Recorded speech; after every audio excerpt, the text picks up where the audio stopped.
আন লাইসা লিল ইনসানি ইল্লা মা সাআ। মানুষ তোমরা চেষ্টা না করলে তোমাদেরকে কিছুই দেওয়া হবে না, অর্থাৎ চেষ্টা ব্যতিরেকে তোমরা কিছু পাবে না। তার অর্থ হচ্ছে আমরা যখন অসুস্থ হই, রোগাক্রান্ত হই, আমাদের চেষ্টা করতে হবে। আল্লাহ তাআলা আমাদের চিকিৎসা পদ্ধতি শিখিয়েছেন। রাসূল করিম সাল্লাল্লাহু আলাইহি ওয়াসাল্লাম পৃথিবীর সেরা চিকিৎসক ছিলেন এবং তার চিকিৎসার মূল সূত্র ছিল মৃত্যু ছাড়া সমস্ত রোগেরই দুনিয়াতে কি আছে? চিকিৎসা আছে। এই থিওরিটাকে গবেষণা করেই এখনকার ডাক্তাররা রিসার্চের পর রিসার্চ করে যাচ্ছেন, যে রোগী আসুক সেই রোগীরই কি বের হচ্ছে? ঔষধ, ভ্যাকসিন, ট্রিটমেন্ট বের হচ্ছে। কারণ এই চিকিৎসার মূল সূত্র প্রথম আবিষ্কার করে দিয়ে গেছেন প্রিয়নবী মুহাম্মদুর রাসূলুল্লাহ সাল্লাল্লাহু আলাইহি সাল্লাম, যে মৃত্যু ছাড়া সমস্ত রোগীরই আল্লাহ তাআলা কি দিয়েছেন? চিকিৎসা দিয়েছেন, ট্রিটমেন্ট দিয়েছেন, তার থেকে রোগ মুক্তির ব্যবস্থা দিয়েছেন। সুতরাং আজকে এখানে যে বাংলাদেশ জামাত ইসলামী আয়োজন করেছে, এর তিনটি টার্গেট। নাম্বার ওয়ান, আল্লাহ তাআলার দেওয়া এই বিধানটা আমাদেরকে স্মরণ করিয়ে দেওয়া, আন লাইসা লিল ইনসানি ইল্লা মা সা, আমাকে চেষ্টা করতে হবে। দুই নম্বর হচ্ছে আবার আল্লাহ তাআলা এটাও বলেছেন, ওয়া আমলিল ইনসানি মা তামান্না, তুমি কি এটা মনে করো যে ডাক্তার তোফাজ্জল সাহেব চিকিৎসা করবে আর তুমি ভালো হয়ে যাবা?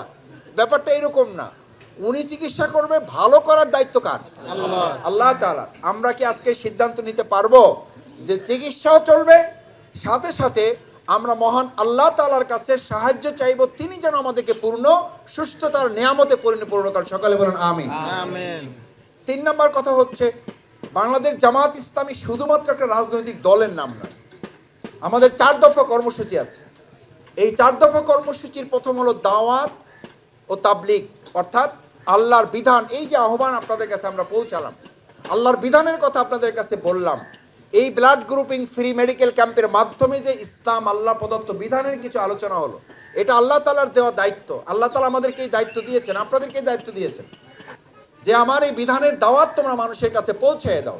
আমাদের দ্বিতীয় হচ্ছে তানজিম ও তারবিয়া, অর্থাৎ সংগঠন এবং প্রশিক্ষণ। কারণ আজকে গোটা পৃথিবীতে আমাদেরকে ছিন্ন ভিন্ন করার চেষ্টা হচ্ছে, জাতি ঐক্যকে বিনষ্ট করা হচ্ছে। আমরা বলছি যত ষড়যন্ত্রই চলুক, আমাদের অ্যাডভোকেট সাইফুল ইসলাম ভাইকে হত্যা করা হয়েছে, সাইফুল ইসলাম আলিফ ভাইকে চট্টগ্রামে। যারাই হত্যা করেছে ইতিমধ্যে প্রশাসন তাদেরকে গ্রেপ্তার করেছে। এই গ্রেপ্তারকৃতদের মধ্যে ভিন্ন ধর্মাবলম্বীরা আছে। এটা জানার পর আমাদের কোনো একজন মুসলিম কোনো একজন হিন্দু ভাইকে সামান্য একটা ফুলের টোকা দিয়েছে, এটাকে আপনারা শুনেছেন কেউ? কেন? আমরা মনে করি যদি কোনো ভুল তারা করেও থাকেন, আমাদের ওই সাইফুল ইসলাম আলিফ ভাইয়ের হত্যাকাণ্ডে যদি ভিন্ন ধর্মাবলম্বী কেউ জড়িত থেকেও থাকেন, তাহলে সেই ব্যাপারে ব্যবস্থা গ্রহণ করার দায়িত্ব ব্যক্তির না, সাধারণের না, কার? প্রশাসনের দায়িত্ব। এবং আমরা আশা করি এই অন্তর্বর্তীকালীন সরকারের প্রশাসন আমাদের অ্যাডভোকেট সাইফুল ইসলাম আলিফ হত্যাকাণ্ডে জড়িত যে দলের, যে মতের, যে আদর্শের, এমনকি সে যদি ইসকন না অন্য যে কোনো মতাদর্শের সদস্য হয়, তাকে গ্রেপ্তার করে অবশ্যই আইনের আওতায় নিয়ে আসতে হবে। আর ভবিষ্যতে যেন এটা দেখে কেউ উৎসাহিত না হয় যে হত্যা করেও পার পাওয়া যায়। কারণ এটা হলে একটা হত্যার ব্যাপারে ইসলামের বিধান কি? একজন ব্যক্তিকে হত্যা করা মানে একটা গোটা জাতিকে হত্যা করার শামিল। অতি সত্বর যাদেরকে গ্রেপ্তার করা হয়েছে তাদের ব্যাপারে চূড়ান্ত রায় হয়ে যাওয়া দরকার, কোনো রকম টালবাহানা না করে। এবং যারা এখনো গ্রেপ্তার হয় নাই তাদেরকে গ্রেপ্তারের আওতায় নিয়ে এসে এটা নিশ্চিত করা, ভবিষ্যতে আর হত্যাকাণ্ড তো দূরের কথা, কেউ কাউকে যেন একটা আঘাত নয় ফুলের টোকা দিতে আর সাহস না পায়। সম্মানিত ভাইয়েরা, জামাত ইসলামীর আর একটা দায়িত্ব হচ্ছে আমাদের নিজেদেরকে পবিত্র পরিশুদ্ধ করা। আপনাকে মনে রাখতে হবে, এখানে আমার গোপীবাগের, আমার মতিঝিলের যে সমস্ত মায়েরা, আমার বোনেরা, আমার চাচিরা, আমার দাদারা, আমার খালারা আসছেন, আমাদের মুরব্বী পিতৃ সমতুল্য যারা আসছেন, আমাদের কলিজার টুকরা সন্তান তুল্য যারা আসছেন, আমাদের জুলাই আগস্টের গণ অভ্যুত্থানের সবচেয়ে বড় নায়ক যুব সমাজ, তরুণ ছাত্র শিক্ষার্থীরা এখানে যারা আছেন, তাদের এটা ভালো করে উপলব্ধিতে নিতে হবে। রাসূল করিম সাল্লাল্লাহু আলাইহি সাল্লাম বলেছেন, একজন মানুষ প্রথম শারীরিকভাবে অসুস্থ হয় না, তার আগে অসুস্থ হয় তার পবিত্র এই আত্মাটা, রূহটা, কল্পটা, হার্টটা অসুস্থ হয়। এই অসুস্থতা থেকেই তার শরীরটা অসুস্থ হয়। সুতরাং মনের দিক থেকে আগে আমাকে পরিচ্ছন্ন পবিত্র হতে হবে, তাহলেই দুনিয়ার রোগ ব্যাধি থেকে আল্লাহ আমাদেরকে শিফা দেবেন, আল্লাহ আমাদেরকে মুক্ত রাখবেন। সেই জন্য যে যত বেশি অন্তর, রূহ, পবিত্রতার, পরিচ্ছন্নতার দিকে নজর দেয়, আল্লাহ রাসূল সাল্লাল্লাহু আলাইহি ওয়াসাল্লাম বলেছেন, আল্লাহ ওয়াহিয়াল কলব, তোমরা আগে তোমাদের কলবের ব্যাপারে সতর্ক থাকো। যদি তোমার রূহটা ঠিক থাকে, কলবটা ঠিক থাকে, তাহলে তোমার শরীরটা অপেক্ষা কিন্তু সুন্দর সুস্থ থাকবে। দেখেন, কিছুদিন আগে আমাদের করোনা গিয়েছিল। করোনার সমস্ত নির্দেশনা যেগুলো মানতে বলা হয়েছে, সবগুলো নির্দেশনায় মূলত ইসলামের এক একটা নির্দেশনা। বলা হয়েছে বারবার হাত ধো। বারবার হাত ধোয়াটা আসলে ইসলামেরই একটা বিধান। উযু করা মানে কি? বারবার হাত ধোয়া। বলা হয়েছে যে যত বেশি পরিচ্ছন্ন পবিত্র থাকবে, করোনা থেকে তত বেশি সে কি থাকবে? মুক্ত থাকবে। ইসলাম আপনাকে পবিত্র পরিচ্ছন্ন থাকতে বলেছে। করোনার ব্যাপারে বলা হয়েছে যেটা আপনার শরীরের জন্য উপকারী ওটা খাবেন, যেটা উপকারী নয় ওটা খাবেন না। ইসলামও তাই বলেছে, হালাল ভক্ষণ করো, হারাম পরিত্যাগ করো। এবং হারামের উপকরণের সাথে করোনার একটা বিরাট সম্পর্ক সেই সময় বিজ্ঞানীরা, চিকিৎসা বিজ্ঞানীরা বলেছেন। এগুলো যারা বেশি ভক্ষণ করে তাদেরকে আল্লাহ তাআলা তত বেশি এর সাথে সম্পৃক্ত করেছেন বলে বিজ্ঞানীরা তাদের গবেষণায় বলেছেন। এবং গোটা পৃথিবীতে বলা হয়েছিল করোনায় সবচেয়ে বেশি ক্ষতিগ্রস্ত হবে বাংলাদেশ, কিন্তু আল্লাহর মেহেরবানি, আলহামদুলিল্লাহ, আমি বিশ্বাস করি এই দেশের 95% মুসলিম ইসলামের উপরে কিছুটা প্র্যাকটিস করেন বলেই সেই সমস্ত বিজ্ঞানীদের গবেষণাকে মিথ্যা প্রমাণ করে আল্লাহ তাআলা বাংলাদেশকে হেফাজত করেছেন না করেননি? এমন কথাও প্রচলিত ছিল যে লাশ পড়ে থাকবে, জানাজা দেওয়ার কেউ থাকবে না। আমাদেরকে আল্লাহ তাআলা সেই কঠিন পরীক্ষা থেকে হেফাজত করেছেন। আমি আজকে আপনাদেরকে এটা বলতে চাই এই জন্য যে ডাক্তার ওষুধ দিবে, এই ওষুধের পাশাপাশি কাশি থেকে বাঁচার জন্য হারাম ধূমপান থেকেও আমাদেরকে বিরত থাকতে হবে। পারবো আমরা ইনশাআল্লাহ? পারবো আমরা ইনশাআল্লাহ?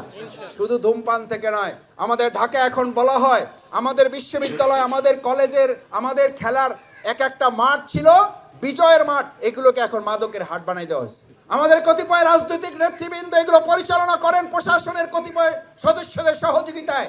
আমরা আজকে ফ্রি মেডিকেল ক্যাম্প এবং ব্লাড গ্রুপিং থেকে ঢাকা শহরের সবচেয়ে ভয়াবহ দুরারোগ্য ব্যাধি এখন এক একটা পরিবারে যে সন্তানগুলো এখন মাদকাসক্ত হয়ে যাচ্ছে, এখান থেকে বাঁচাতে আমরা ঢাকা সিটি কর্পোরেশন দক্ষিণকে অনুরোধ করব, এটার সাথে যদি শক্তিশালী কোন রাজনৈতিক দলের নেতা দূরে কথা একজন কর্মী সমর্থক থাকে, সে যে দলের হোক, তাকে শুদ্ধ ওই মাদকের সমস্ত ঘাঁটি উৎপাটন করার সিদ্ধান্ত নিন।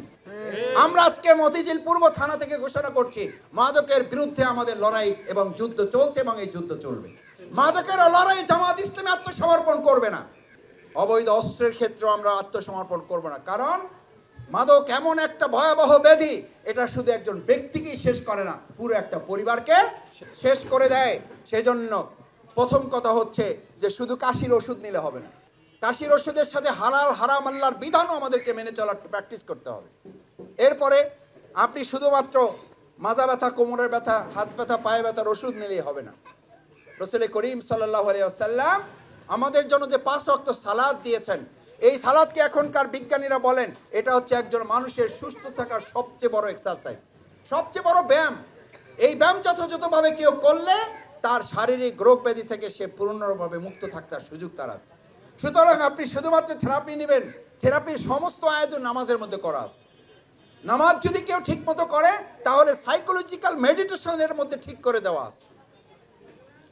বিজ্ঞানীরা এখন বলেন একজন মানুষ যখন সিজদায় অবনত থাকে, তার মাথা থেকে শুরু করে পায়ের নখ পর্যন্ত পুরো ব্লাড সার্কুলেশনটা এমন ভাবে হয় যেটা আর অন্য কোনো সময়ে তার পক্ষে সম্ভব হয় না। আমরা সিজদায় গিয়ে বেশি সময় থাকার কথা হতো, সিজদায় তাড়াহুড়া করি। রুকুতে যেভাবে আমাদের মাঝামাঝি অবস্থান রাসূল সাল্লাল্লাহু আলাইহি ওয়াসাল্লাম দিয়েছেন, এটাই এখন আমাদের মেডিটেশনে বলে যে এইভাবে একদম সোজা হয়ে থাকবা। ওখানে যদি সোজা হয়ে থাকেন, ওখানে যদি সোজা হওয়া প্রয়োজন মনে করেন, তাহলে দুনিয়ার জীবনে সোজা হয়ে চললেই তো মুক্তি। দুনিয়ার জীবনে সোজা হয়ে চলবেন না, চাঁদাবাজির সাথে যুক্ত থাকবেন, আপনি ভালো থাকতে পারবেন না। আমরা চাঁদাবাজ মুক্ত একটা মতিঝিল আমরা ডিক্লেয়ার করতে চাই, ইনশাআল্লাহ রাজি আছেন? ইনশাআল্লাহ। কারণ চাঁদাবাজি যারা করবে এবং যাদের কাছ থেকে করা হয়, উভয় মানসিকভাবে কি হয়ে যায়? অসুস্থ হয়ে যায়। এই অসুস্থতা থেকে আমাদেরকে এই সমাজ জাতিকে মুক্ত করতে হবে। আজকে আমি শেষ কথা বলতে চাই ভাইয়েরা, বাংলাদেশ জামাত ইসলামী মতিঝিল পূর্ব থানা আজকে এই উদ্যোগ নিয়েছে। আমরা শুধু শারীরিকভাবে একটা সুস্থ মানুষ চাই না, আমরা শারীরিকভাবে সুস্থ মানুষ চাই, আমরা রাষ্ট্রীয়ভাবে একটা সুস্থ সমাজও চাই। দেখি সবাই রাজি আছেন ইনশাআল্লাহ? শারীরিকভাবে সুস্থতা চাই, একটা সুস্থ রাষ্ট্র চাই। একটা সুস্থ রাষ্ট্রই কেবল একজন সুস্থ মানুষ উপহার দিতে পারে। প্রিয় নবী রাসূল করিম সাল্লাল্লাহু আলাইহি ওয়াসাল্লাম সোনার মদিনা যখন গঠন হয়েছে তারও আগে ইহুদি খ্রিস্টানরা মুসলমানদের চিকিৎসার জন্য এসে সুযোগ নিত। ওই সুযোগে তাদের উপরে তারা তাদের আদর্শ, তাদের ধর্ম তাদের উপরে চাপিয়ে দিত। ওমর রাদিয়াল্লাহু তাআলার শাসন আমলে একবার তারা আসছে, ওমরের কাছে এসে প্রস্তাব দিয়েছে, ওমর তোমার এলাকায় আমরা একটা ফ্রি চিকিৎসা করতে চাই। এই যেমন আজকে কি হচ্ছে, ফ্রি চিকিৎসা ক্যাম্প হচ্ছে। ওমর রাদিয়াল্লাহু তাআলা বললেন ঠিক আছে করো, কোনো অসুবিধা নাই, কোনো অসুবিধা নাই, করো। ওদের উদ্দেশ্য খারাপ ছিল, উদ্দেশ্য ছিল এই ফ্রি ক্যাম্পের আড়ালে ইসলাম বিদ্বেষী ধর্ম তারা কি করবে, চাপিয়ে। এটা আমাদের বাংলাদেশে বিভিন্ন আনাচে কানাচে আছে না নাই? আমাদের উত্তর অঞ্চলে বলা হয় তাদেরকে দুনিয়াবি কিছু আশ্বাস দিয়ে, দুনিয়াবি কিছু লোভ লালসা দিয়ে আমাদের ভাইদেরকে ধর্মান্তরিত করা হচ্ছে। পাহাড়ি অঞ্চলে আমাদের ভাইদেরকে ধর্মান্তরিত করা হচ্ছে।